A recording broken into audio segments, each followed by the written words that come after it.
Gomininic agus muide caint loganam nach chi. Tá brí fáil sa loganam beidir a bhhanan leis an áit, a bhhanan leis an tala, a bhhanan leis na rudaí a bhí a fás a gantar agus mar sin de.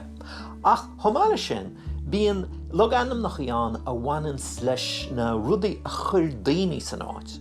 Agus ceanna gan na focaile is coitianta atá ar fáil a bhhanan le tógáil nó rud a chur in áit ná an focail kill nó cíl, C-I-L-L.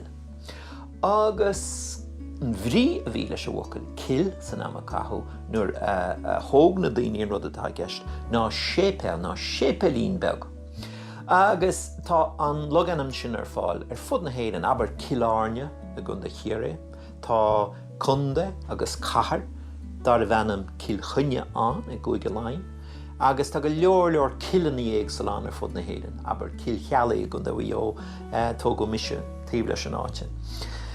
Agus gomininic is cinál anam duine a bhíonn sa gceist cos le cealach mar thumpla bhí cileige agus Kilchealaí a tugadh ar gil. Nó beidir go raibh rud a cinnte fás an aice leis, aber Killarne bhí orní le fáil in aice leis le Killarne.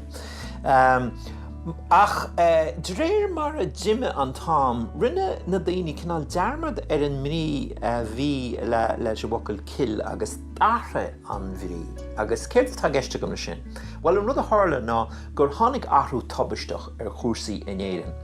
Agus bhí an drama bhí a gceannas ar a tíre gnám a Sasanna a London.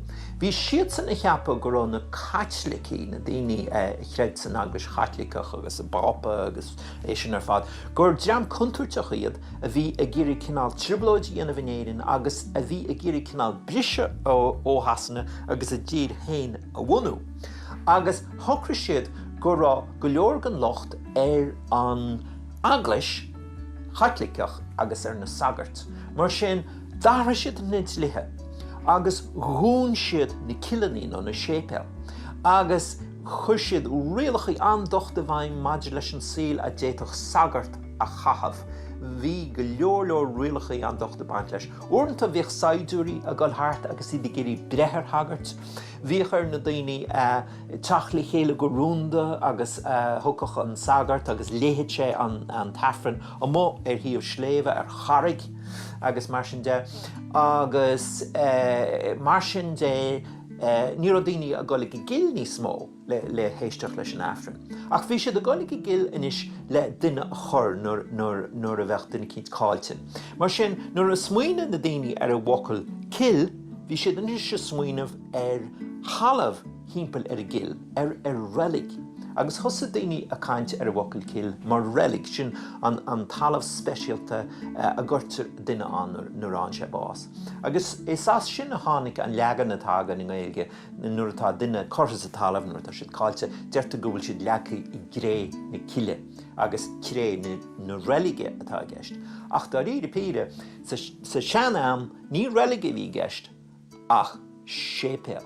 Agus is sampla iontacha sin den chuí ar féidir leat cinál ólas a áil ar stair na héireann agus ar scéal na héireann ó anam áite. So sin anam a bhhanan go speisialta le sépel le rud a thógan duine ar a tala. Kill.